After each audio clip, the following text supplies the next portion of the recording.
최근에 지인이 청약 당첨된 아파트를 팔아야 되겠다고 연락이 왔습니다. 그러면서 지금 아파트를 팔아도 되겠느냐라고 저한테 말씀하셔서 물어보셔서 제가 지금 아파트를 파셔라 라고 얘기를 했어요. 임성배 TV 보동과 덴데크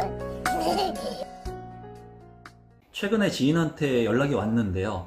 이제 청약 당첨된 아파트를 팔아도 되는지 저한테 물어보셨습니다. 그분 같은 경우에는 청약 통장을 해지를 하고 이제 추후에 와이프의 명의로 아파트에 청약 당첨이 된 사례인데요. 제가 이제 예전 영상에서도 청약 통장을 절대로 해지하면 안 된다라는 얘기를 많이 했어요. 그 이유는 청약 통장 같은 경우에 대출을 받아서 거기에 95%의 그 금액을 내가 사용을 할 수가 있습니다. 그렇기 때문에 굳이 청약 통장을 해지하는 것보다는 청약 통장을 유지하고 그 청약 통장에 대출을 받아가지고 돈을 쓰는 게 훨씬 더 좋다고 말씀을 드렸었죠. 이분 같은 경우에는 2명의 자녀를 키우면서 이제 청약 통장을 해지하고 이제 아파트에 당첨이 되고 미계약 물량까지 계약을 하면서 두 채의 주인이 된 분이신데요. 이제 이 내용을 얘기하기 전에 간단히 지금 현재 제가 운영하고 있는 임성배 부동산 스터디 클럽 무료 구독권을 드리고 있습니다. 하단의 고정 댓글에 누구나 다 무료 구독권, 무료 강의를 들을 수 있는 기회가 있으니까 이 영상 보시는 분들은 신청하시면 좋을 것 같습니다. 계속해서 이제 얘기를 해보면은 이분 같은 경우에는 청약 통장에 대한 그런 소중한 기회를 잘 활용한 분이에요. 지금 현재 청약통장을 가지고 계신 분도 있을 거고요. 그리고 청약통장이 없으신 분도 있을 것이고요. 해지를 하셨다가 다시 이제 만든 분도 있을 거라고 생각을 합니다.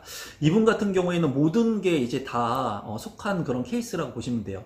청약통장이 있었지만은 오래된 청약통장을 해지했고, 그리고 와이프의 이름으로 청약에 당첨이 됐고, 그리고 또다시 미계약 물량, 미분양 물량을 계약하면서 두 채의 주인이 순식간에 됐습니다. 이분 같은 경우에 이제 저한테 조언을 구해가지고 청약통장을 어떻게 활용할 수 있는지에 대한 부분을 제가 말씀을 드렸고, 운 좋게도 부동산이 폭등하기 전인 2016년도 경에 이제 두 채의 아파트를 주인이 될 수 있었습니다. 그때 당시 이제 비규제 지역과 규제 지역, 이제 규제 지역들이 계속 나오면서 제가 여러분들한테 말씀드렸던 부분은 규제 지역하고 비규제 지역이 있을 때 규제 지역에 청약 당첨이 되고 비규제 지역에 두 번째 주택을 청약 당첨될 수 있는 그런 전략들이 있다 말씀을 드리면서 제 유튜브 채널에 그런 내용들을 이제 많이 2018년도부터 여러분들한테 알려드렸습니다. 이분 같은 경우에는 지금 현재 두 채의 아파트를 보유했고 최근에 이제 부동산에 내놨는데 작년부터 그렇게 많이 그 전화가 오지 않았다고 해요. 왜냐하면 시기가 그렇게 좋지가 않았죠. 하지만은 최근에 2022년 말하고 2023년 초를 1월 달을 지나가면서 부동산이 반등하는 기미를 보이고 최근에는 이제 전화가 많이 온다고 해요. 그래서 실제로 이 아파트를 팔아야 되는지 고민을 많이 하고 계셨습니다. 이분 같은 경우에는 운이 좋게도 빠르게 와이프 명의로 청약에 당첨이 돼서 한 채를 소유권을 취득을 했고 두 채 같은 경우에는 이제 미계약 물량을 계약을 하면서 두 채의 주인이 됐는데 지금 현재는 미계약 물량들이 상당히 많이 나오고 있습니다. 그리고 그러한 지역들 같은 경우에도 제가 운영하고 있는 펜딩에는 단체 카카오톡을 통해서도 소통을 하고 있어요. 어느 지역들이 나오고 있고 빠르게 소진되고 있다고.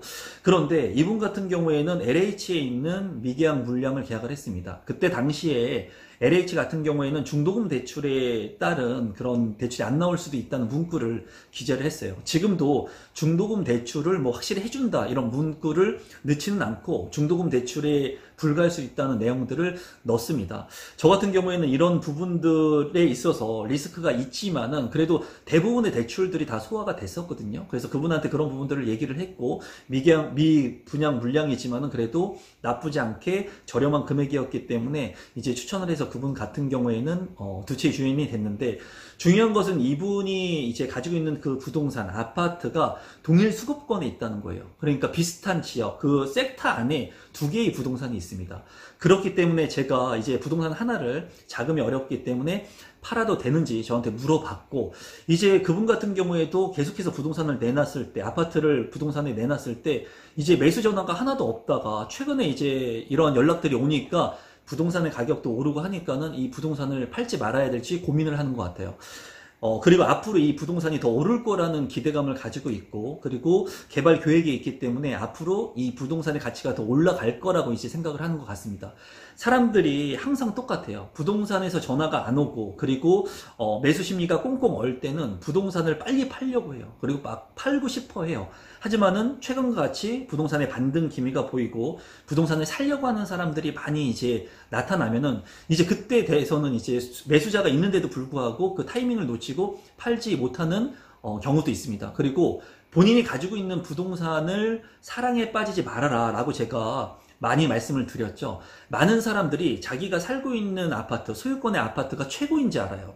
실제로 그 아파트가 강남의 핵심 지역의 최고의 아파트면은 그렇게 생각해도 되겠죠. 하지만은 뭐 지역을 비하하는 게 아니라 의왕의 저 구석에 있는 나홀로 아파트에 살고 있는데도 불구하고 얘기를 해보면 자기네 아파트 너무 좋다고 해요. 그리고 화성에 저기 외곽에 있는 아파트에 살고 있는데도 불구하고 자기 아파트 공기 너무나 좋다고 얘기를 합니다. 누구나가 자기가 살고 있는 집, 그 아파트의 가치를 굉장히 높게 평가한다는 거예요. 그리고 개발 계획이 확정되지도 않았는데도 불구하고 그런 개발 계획이 마치 100% 될 거라고 착각하면서 살아간다는 거예요. 누구나 다 똑같습니다. 그 이유는 내가 살고 있는 집에 애착을 많이 가져서 그래요. 그리고 이 애착을 가지고 있는 집에 어렵게 내 집 마련을 했겠죠. 그렇기 때문에 이 아파트가 소중한 것을 알기 때문에 이제 이러한 부분들을 생각을 하는데, 이분 같은 경우에도 본인이 가지고 있는 아파트를 애착을 갖고 매수세가 붙으니까는 이 아파트를 팔려고 하는 마음을 이제 조금 고민을 하더라고요. 그래서 제가 이렇게 얘기를 했습니다. 중요한 것은 비슷한 지역의 두 채의 아파트를 가지고 있는 것은 그렇게 좋지 않다. 왜냐하면 리스크가 발생했을 때 두 채가 올랐을 때는 좋지만 떨어지게 되면은 핵심 지역이 아니기 때문에 두 채 모두 급격하게 하락할 수 있다. 그리고 그런 것들 경험해 보지 않았느냐. 그리고 두 채 중에 한 채, 두 채가 모두 지금 수익 구간에 있기 때문에 한 채는 매도해도 된다. 그리고 최근에 이제 일반과세가 됐죠. 일반과세가 되면서 규제 지역에 두 채를 가지고 있었을 때는 양도세율이 굉장히 높았습니다. 하지만 지금 이제 규제 지역이 비규제 지역이 되었고, 그리고 일반과세로 팔 수 있는, 그리고 동일 수급권에 있는 아파트이기 때문에 충분히 수익 구간이 낮기 때문에 지금 현재는 이러한 아파트를 팔아서 수익화하고 이 지역이 아닌 다른 지역의 다른 투자 또는 다른 아파트를 매수하거나 다른 투자 방안들을 선택할 수 있는 전략을 많이 짤 수 있다. 그래서 제가 그분한테 지금 두 채의 아파트 중에 한 채 매수세가 왔을 때 이 아파트를 팔아도 괜찮을 것 같다고 제가 말씀을 드렸습니다. 그리고 다른 대안의 아파트들을 투자하는 것이 어떻겠느냐 라고 말씀을 드렸어요. 그리고 매도를 하려고 했을 때는 100만원, 200만원 깎아달라고 한다라는 거예요. 그런 100만원, 200만원 때문에 거래가 성사 안 되게 너무 팽팽하게 줄다리게 하지 말고 조금 내가 손해본다는 마음으로 파셔라. 이미 수익 구간이 충분히 낮기 때문에 내가 100만원, 200만원 깎아줘도 된다고 말씀을 드렸습니다. 그리고 그렇게 100만원, 200만원을 깎아주면서 빠르게 거래가 될 수 있다면 그분도 빠르게 무언가를 이제 결정할 수 있는 그런 대안이 또 생기기 때문에 이런 부분들을 이제 말씀을 드렸어요. 그래서 만약에 이 영상을 보시는 분들 같은 경우에도 청약통장을 해지하신 분들이 있다면 지금이라도 드시면 됩니다. 그리고 미계약 물량들이 지금 많이 나오고 있거든요. 그리고 어떤 지역은 계약금 5%의 청약을 할 수 있는 지역들이 나와요. 이러한 부분들도 제가 영상을 통해서 말씀을 드렸었죠. 유튜브 멤버십에서 5%의 계약금 물량들이 앞으로 나올 거다라고 말씀을 드렸습니다. 그리고 팬딩에서도 이러한 내용들을 말씀을 드렸는데 실제로 지금 현재 5%의 계약금을 낼 수 있는 물량들도 나오고요. 그리고 1000만원, 500만원으로 이제 동호수를 지정할 수 있는 그런 물량들도 나오고 있고 빠르게 소진되는 물량들도 나오고 있어요. 지금 현재 부동산의 가격이 오를지 떨어질지는 그 누구도 모릅니다. 하지만은 내가 만약에 사전에 미리 아파트를 매입을 했고 청약에 당첨이 됐고 일정 부분의 수익 구간이 낮고 그리고 일반과세를 통해 가지고 포트폴리오를 재정비할 수 있는 분들이라면 매수세가 붙었을 때 이러한 것들을 매도를 하고 다른 전략들을 짤 수가 충분히 있습니다. 이러한 시기들을 또 지나가게 되면은 내가 결정할 수 있는 다른 선택권을 잃어버립니다. 잃어버릴 수 있어요. 그렇기 때문에 이분 같은 경우에는 동일 수급권의 두 채의 아파트 중에 일부 일반 과세가 가능했고, 그리고 지금 현재 많이 수익 구간이 낮기 때문에 팔고 이제 포트폴리오를 재정비할 필요가 있다고 말씀을 드렸습니다. 근데 만약에 사람마다 다 다르겠죠? 다 다릅니다. 핵심 지역의 두 채를 가지고 있는 분들, 입지가 좋은 곳의 부동산은 제가 늘 말씀드렸지만 가지고 가는 거라고 말씀을 드렸어요. 그 이유는 입지가 핵심적인 입지의 아파트들 같은 경우에는 시간이 지나면 지날수록 가치가 계속 올라가게 되죠. 그리고 입지가 좋은 아파트를 보유하고 있다면 그 입지가 좋은 아파트를 가지려고 하는 수요가 늘어나게 됩니다. 왜냐하면 부동성이 있고 그리고 개별성이 있기 때문에 부동산은 희소 가치라고 하는 것이 부여되게 돼요. 그래서 똑같은 부동산은 이 세상에 하나도 없죠. 101동이 있으면 102동이 있고요. 101호가 있으면 102호가 있습니다.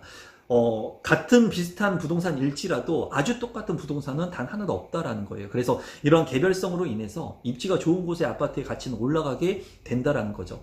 그래서 이 영상을 보시는 분들, 많은 분들이 지금 현재 부동산을 팔려고 하는 분도 있을 거고요. 살려고 하는 분들도 있을 겁니다. 그 상황에 따라서 다 다를 건데 본인이 처한 상황에 이제 어떤 선택을 해야 될지 고민도 많이 스스로 한번 해보시고, 부동산으로 성공하신 분들, 그리고 부동산 투자를 잘 하시는 분들이 주변에 있다면은 그런 분들과 소통을 좀 할 수 있으면은 하고 조언들을 적극적으로 좀 구하면 좋을 것 같아요. 제 주변에 있는 분들 같은 경우에 저한테 조언을 구하시는 분도 있지만은 조언을 구하지 않고 독단적으로 문제가 발생했을 때 어떻게 문제를 해결해야 되냐고 이제 물어오시는 분들도 더 많습니다. 그렇기 때문에 여러분들 같은 경우에 주변에 어떠한 부동산 고수가 있는지, 또는 주변에 어떠한 부동산 경험을 많이 한 사람들이 있는지를 좀 한번 눈여겨보신 다음에 그분과 식사를 할 수 있으면, 그리고 그분들의 생각을 좀 들을 수 있으면 그런 기회들을 좀 스스로 만들어 가시면 좋을 것 같습니다. 그리고 청약의 기회들은 앞으로도 계속해서 있을 거예요. 그리고 청약이 왜 좋냐면 미래에 3년 뒤에 지어질 주택을 내가 10%의 계약금만으로도 사는 겁니다. 최근 같은 경우에는 5%의 계약금 또는 1,000만 원의 정액 금액으로 미계약 물량들을 내 것으로 만들 수 있는 거예요. 그래서 미래의 신축 아파트를 살 수 있는 이런 기회들이 앞으로 계속해서 나올 거니까 이 영상을 보시는 많은 분들이 아파트 청약, 그리고 미래의 그런 주택들, 입지가 좋은 곳에 가치가 있는 그런 아파트들을 내 것으로 만들기 위해서 많이 노력하시면 좋을 것 같습니다. 오늘 영상은 이것으로 마무리 짓도록 하겠습니다. 감사합니다.